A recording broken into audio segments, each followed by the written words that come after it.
So it's about a year on. We're coming to the end of winter now, which is why everything is so green.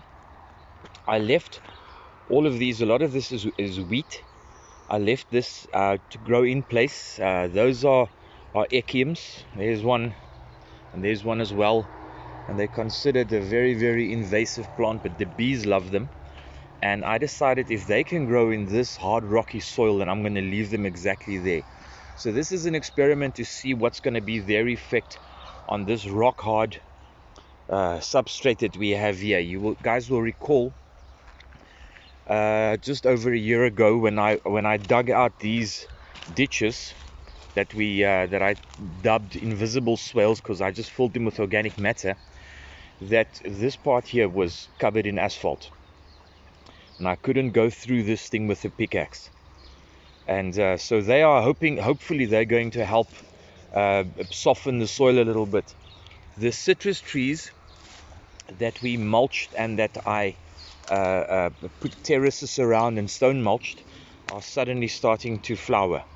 For the first time ever, we are seeing the citrus flowering. Oh, and there's a bee as well. Where are you now, Mr. Bee? There's a bee as well. So the citrus is starting to flower, which is really cool. That one's also started to flower. And this one over here we can see some of the small flowers just opening. That one also has flowers. So this is doing pretty well.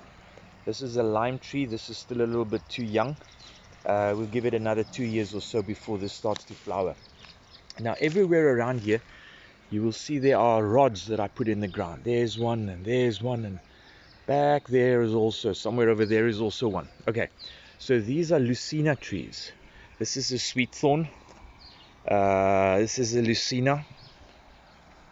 And over here we've got a few carobs. There's a carob, there's a carob, there's a carob, and this fairly biggish one over here with the lines attached to it. These are also carobs. These are all nitrogen fixers. And if I could just take a vantage point maybe from down here, and I can show you what the idea is going to be in the future. So, okay, so let's see now. So in summer, we have far more evaporation than we have precipitation. And whenever evaporation exceeds precipitation, then shade becomes more important than mulch. And there's no shade here. Right, so this is why we planted these guys. From the Tipu over there, these Leuceanas. Here's a Leuceana up there. Here's some yucca. Yucca are pretty cool. I get them for free because people throw them away, and then I plant them here and they just explode into life, and they're going to become relatively big. They go about 4 meters or so up, maybe even higher, and they increase infiltration into the ground, which is very, very important. Their leaves contain a compound that as they decompose, it just drops into the ground there, and then water can go in there. So they create a microclimate for other plants around them to grow. So from here, everything will eventually be covered in shade. We'll have shade everywhere down here. Everywhere. These are the moringas. They're looking a little bit tatty now, but come spring in another month, they're going to explode into life. I've already harvested quite a lot of seeds out of these guys. As you can see, here's one of the pods, and this has probably got I don't know, 15 or 20 seeds or so in it. Here's another one. It's a little banana tree, and there I've got some sugar cane and bamboo behind it. This one is Sutherlandia frutescens, the cancer bush, one of the most healing plants on the planet, and no one talks about it. Except maybe South Africans, we know it, but the rest of the world just don't know about this thing. And the bees also love to come and visit here, as you can see there. Check that out. These little balloons, these little seed pods, are pretty cool. If you flatten these things and you wait a minute or two, then they just sort of inflate themselves again. And this one's seed is dispersed by the wind. These turn into as dry as paper, and then it falls off, and then the wind blows it along, and as it blows along, this thing eventually breaks up and then distributes the seed along the way. So 1 year on, this thing is growing and doing very, very well. I was astonished the other day when I planted, what was it? It was some agave that I planted down there, and I could, for the first time ever, I could actually take the little garden spade and just push it straight into the ground. And that never ever used to be the case. I mean, you guys, as I said earlier, had to use a pickaxe and everything. You guys saw that video. So I'm recently invested in a little weather station, although it's pretty useless. I'm getting a better one. This is the cheapest I could find, and it's my own fault. So everything here is exploded into life. Let me see over here. Here you see, those are little daikon radishes. And there's one over there as well. And they are everywhere. I planted cowpeas yesterday, and they're going to be my summer legume. My lupins are all downstairs at the back of the house over there. They are on the terraces. We'll make a video about that as well, because they're growing really, really well. Or perhaps I should just go there right now. So a year ago, you guys will recall from a previous video, all of this was desert. And now with the addition of swales and terraces, this has all changed around dramatically. So if we look over here, again, we're aiming for shade. So there's a Leuceana there, and there's a Leuceana here. You see the one with the strings? It was just to keep, when they come from the nursery, they're really flimsy and they wobble and fall all over, and it's not a good sight to behold, and they end up lying on the ground. So I just tied them up like that, because a tree needs to be able to do that. That's what thickens the stem. Okay, so all of this will be covered in shade everywhere here, and the shade, sort of the blanket, will extend over there as well. There's a lot of little plants that's been put in here. Here's some more yucca. Here we have 3 casuarinas. Here's the 3 casuarinas. If I can do something about the sun.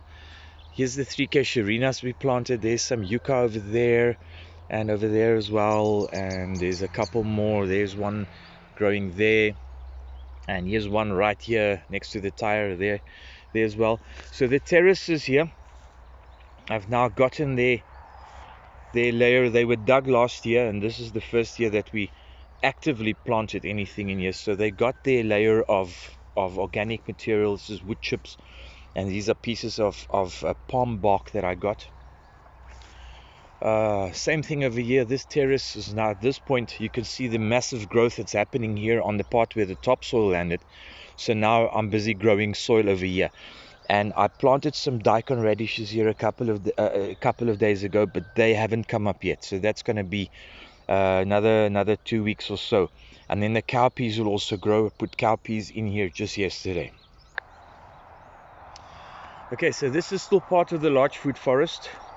This was just a sort of a slope, a clay slope, and I terraced this. You can't really see the terraces now because of all the rampant growth, but this is all lupins. These are the winter legumes, and they're not supposed to be very attractive to bees, but obviously the bees do like them. I mean, I saw a bee over there also just now, and I put this in as the winter legume, and yesterday I sowed cowpeas here as well.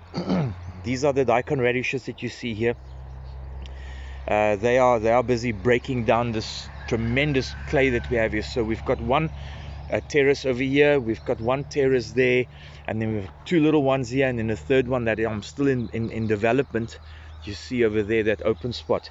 Here is one that I just started digging it a few weeks ago. I didn't continue throughout winter because it was just too cold and wet. But this will take shape here in the next few weeks. These terraces back here, they've been dug. Everything here was done by hand. And here we see some broad beans. There's some broad beans, and the rest there's a lot of lupins over there, a lot of lupins over here as well. Daikon radishes have just gone in because this is solid clay. This is solid clay. I dug out a handkerchief, a paper handkerchief over there, like a paper towel over there when I dug this thing, and it wasn't decomposed or anything. It was still, as it was sort of scrunched up, it was still in its normal form, so no moisture could penetrate there. Now with these terraces, the moisture doesn't have a choice, it has to go in. And so this will also still be terraced. All of this here will be terraced. This is where we are with this one. This one is almost finished.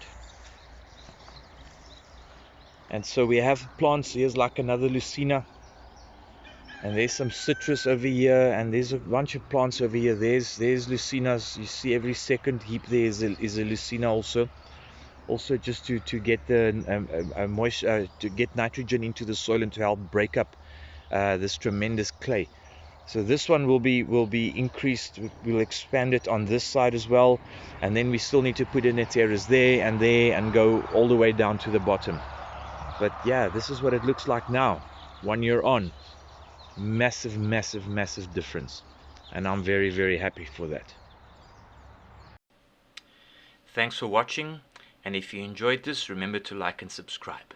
Bye.